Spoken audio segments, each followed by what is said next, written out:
En Más Norte TV, acompáñanos en este viaje por el tiempo, donde cada dato, cada relato y cada recuento se convierte en píldoras de historia, pequeñas dosis de memoria que alimentan nuestra identidad.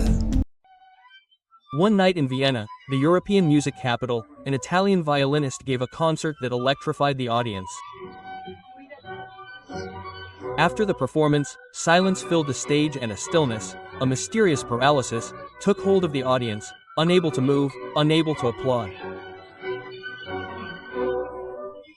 The violinist stood up and made his footsteps heard on the stage until his ungainly, almost ghostly figure disappeared at the door of the dressing room.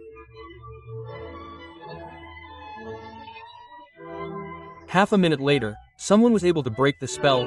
He began to clap timidly, and at the sound of that sound a cascade of applause and cheers broke out that lasted several minutes and that still resonate on that stage. The violinist was the greatest of that time and of all time, Niccolò Paganini.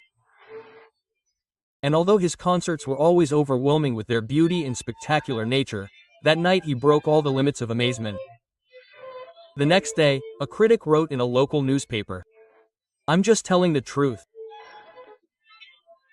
When Paganini played, I clearly saw next to him the sinister image of Satan, who smiled and explained how to bewitch us with his melody."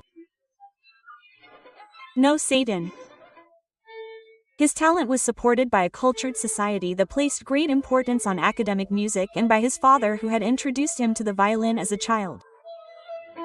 No Satan, of course not. But the legend of his pact with the devil was so strong that when Paganini died, the church expressly forbade the musician to be buried in a cemetery. And there was another curious circumstance.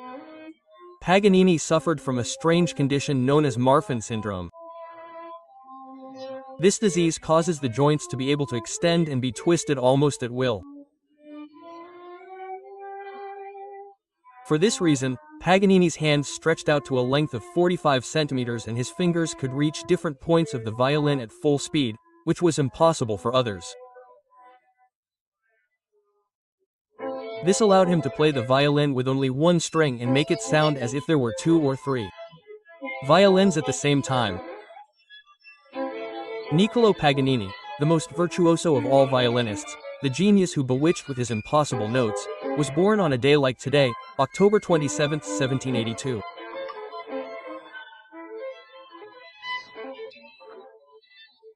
In Paganini, music, skill, technique, and also all the adventures and all the legends were combined, but that is another story.